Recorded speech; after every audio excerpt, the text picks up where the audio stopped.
urgente pacificar a nação e unificar o Brasil.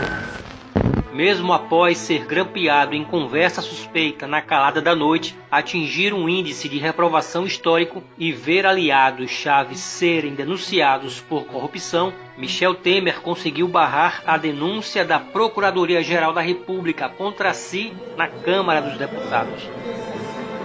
Digo sim ao relatório do nosso sábio relator. Gravações, malas de dinheiro, compra de deputados. Temer, eu te amo. Você sabia que 2 dias apenas após o impeachment da ex-presidente, o Senado aprovou uma lei que passa a permitir pedaladas fiscais?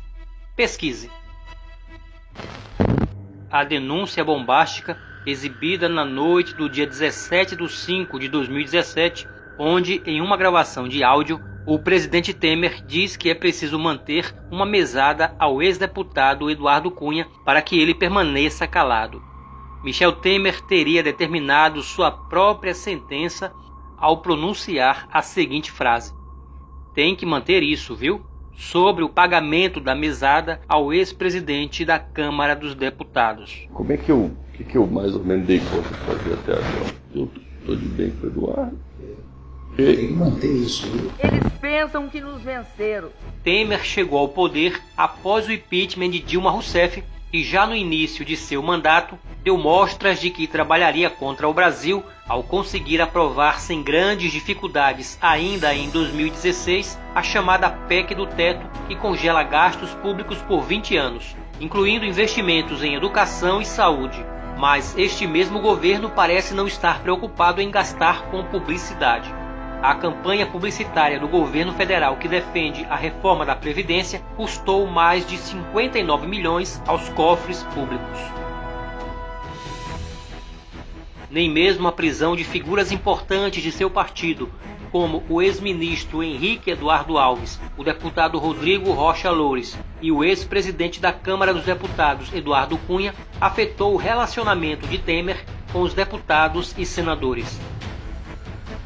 Uma mala com R$500 mil, recebida pelo deputado e aliado de Temer, Rocha Loures, assim como as gravações da JBS, serviram de base para o Procurador-Geral da República, Rodrigo Janot, acusar o presidente de corrupção passiva e de ser o destinatário final da mala recheada de dinheiro. A partir daí, Temer passa a se utilizar de subterfúgios nada ortodoxos para enterrar as acusações. Não renunciarei. O presidente usurpador manteve uma agenda intensa e legislou para garantir sua permanência no cargo. Para tanto, se utilizou de manobras, favores, acordos escusos e brechas na lei para se livrar do impeachment iminente. A movimentação não parou às vésperas da votação.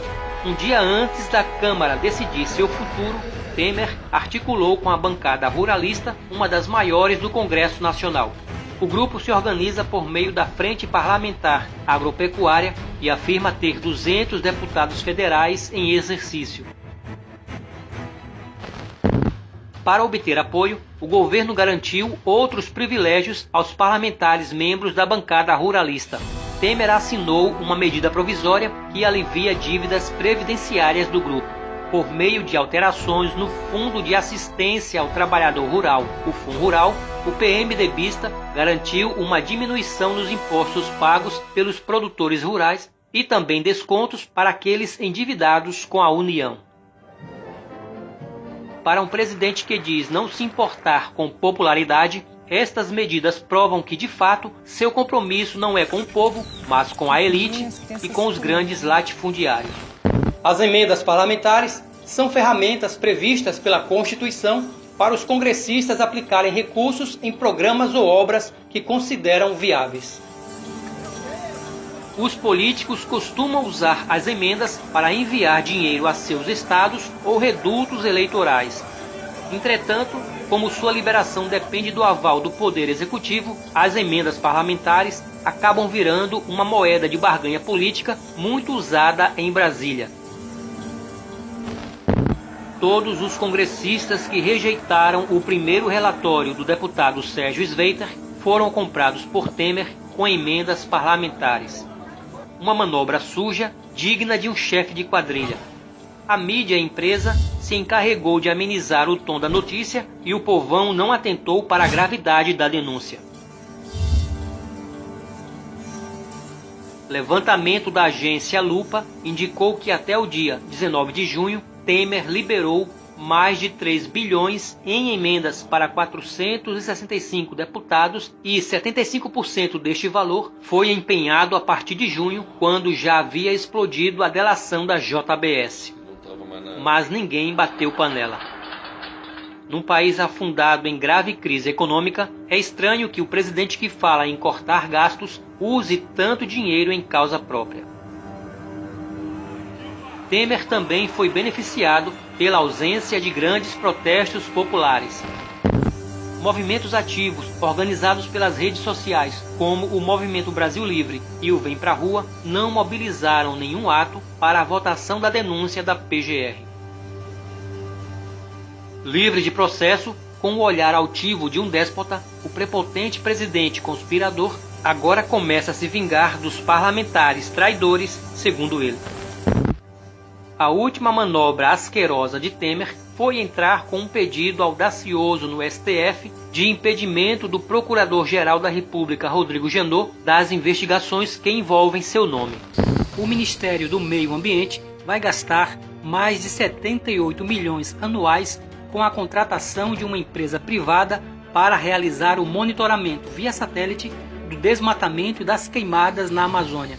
O detalhe é que esse acompanhamento já é feito desde 1988 por apenas 4,5 milhões de reais pelo Instituto Nacional de Pesquisas Espaciais, INPE, uma instituição pública. Críticos da licitação chamam a atenção para o risco que a transferência desse trabalho para a iniciativa privada, independentemente de sua qualificação, possa trazer riscos à soberania nacional, uma vez que os dados estratégicos podem servir para futuros projetos e interesses externos. Gino Ginaro, diretor do Sindicato Nacional dos Servidores Públicos Federais na área de Ciência e Tecnologia do setor aeroespacial, afirma que o monitoramento por satélite da Amazônia é uma das funções mais estratégicas do INPE e que, por isso, não deve ser passado às mãos da iniciativa privada. A conclusão que se pode tirar disso tudo é muito simples. Se o governo afirma que é preciso completar o sistema brasileiro de monitoramento, significa que o monitoramento via satélite do Brasil será entregue a empresas estrangeiras. O Ministério Público Federal já se pronunciou e deve investigar o edital relâmpago. O que é difícil de entender é por que razão os 78 milhões não poderiam ser usados no orçamento do INPE para refinar o monitoramento que já é feito, em vez de ser gasto com empresas privadas. Ou seja, se por um lado lançam um satélite que supostamente manterá em segurança informações militares, por outro lado, podem estar abrindo uma porta de fuga desses mesmos dados caso uma empresa estrangeira tenha acesso ao satélite de monitoramento de queimadas e desmatamento da floresta amazônica. Canal Oculto Revelado. Assista nossos vídeos no YouTube. Este governo está entregando a soberania nacional e, consequentemente, colocando a nação em risco.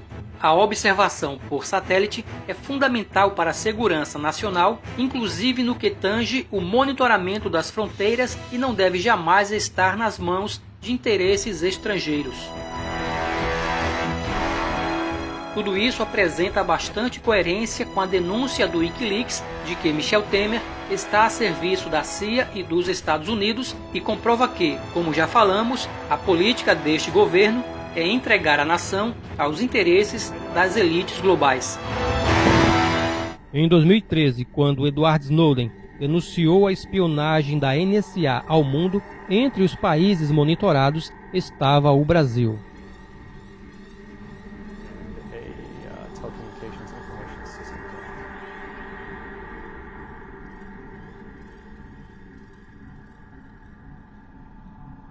Documentos mostravam que a então presidente Dilma Rousseff, assessores e a Petrobras eram os alvos principais da espionagem americana.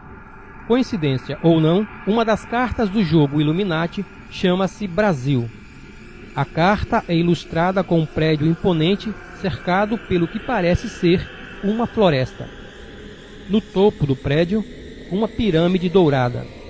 A legenda da carta traz um tom de ameaça. Os recursos naturais do Brasil merecem receber uma atenção especial e isso implica passar o controle desses recursos aos cuidados de corporações especializadas.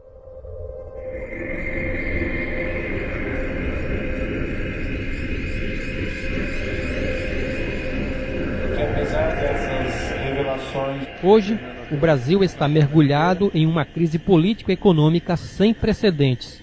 Uma crise que surgiu exatamente depois da espionagem americana denunciada por Edward Snowden em 2013. Uma espionagem que parece ter sido motivada pelos trilhões de dólares que os campos de petróleo do pré-sal representam. A partir daquele achado, muito estranhamente, começaram os escândalos envolvendo a Petrobras na Operação Lava Jato. Seria o nosso petróleo um dos tais recursos naturais descritos e cobiçados na Carta Brasil do jogo Illuminati? Se levarmos em conta que o presidente Michel Temer foi informante dos Estados Unidos em 2006, segundo documentos vazados pelo site Wikileaks, talvez as previsões da Carta Brasil estejam se concretizando exatamente agora. Sendo assim, em breve, todos os nossos recursos estarão sob o controle de corporações estrangeiras.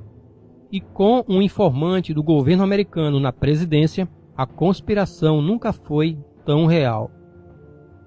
Ele já articula meios para privatizar a Casa da Moeda e os Correios, colocando em xeque a soberania e a segurança nacional. É urgente pacificar a nação e unificar o Brasil. Perceba que mal começou o governo Temer, em questão de meses, o pré-sal já foi privatizado. A mídia preferiu usar a expressão leiloado para não chocar os brasileiros. Mas a verdade é que os nossos campos de petróleo já foram privatizados. Não são mais 100% nossos. Então alguém vai dizer, é melhor privatizar mesmo, só assim acaba essa roubalheira. Privatizar sempre será uma excelente escolha quando o valor da venda for justo. Por causa dos escândalos de corrupção na Petrobras. 30 suspeitos de participar do esquema de corrupção na Petrobras.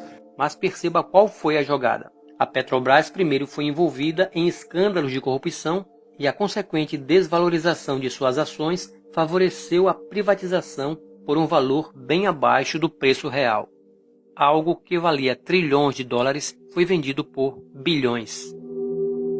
Outra manobra que o governo Temer está articulando com os Estados Unidos em segredo é a entrega da base de lançamentos de foguetes em Alcântara, no Maranhão, para os americanos operarem soberanos. O centro de lançamento de Alcântara é um dos mais bem localizados do mundo. A mídia não está enfatizando esta notícia porque toda ela faz o jogo do Estado profundo e dos globalistas. O problema é que, para fechar o acordo e se instalarem definitivamente em Alcântara, os Estados Unidos fazem uma série de exigências que ferem a nossa soberania e colocam a base de Alcântara quase que como um pedaço dos Estados Unidos dentro do Brasil.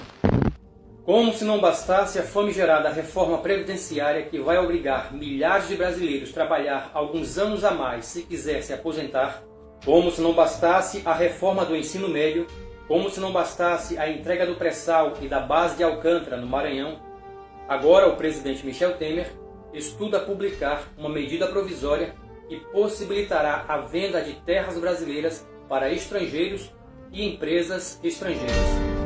O texto da medida provisória foi encomendado pelo ministro-chefe da Casa Civil, Eliseu Padilha. O braço direito de Temer é o principal entusiasta da ideia de tratorar terras brasileiras por medida provisória. O projeto de lei defendido pelo governo Temer libera a venda de grandes extensões de terras a empresas e investidores estrangeiros. Será que os estrangeiros devem ter o direito de comprar terras aqui no Brasil? Em contrapartida, de acordo com o site Cruzoé, a Petrobras pagou 2 bilhões de reais ao banco JP Morgan referente ao adiantamento de um empréstimo tomado, mas que só venceria em 2022. Um cruzamento de pessoas jurídicas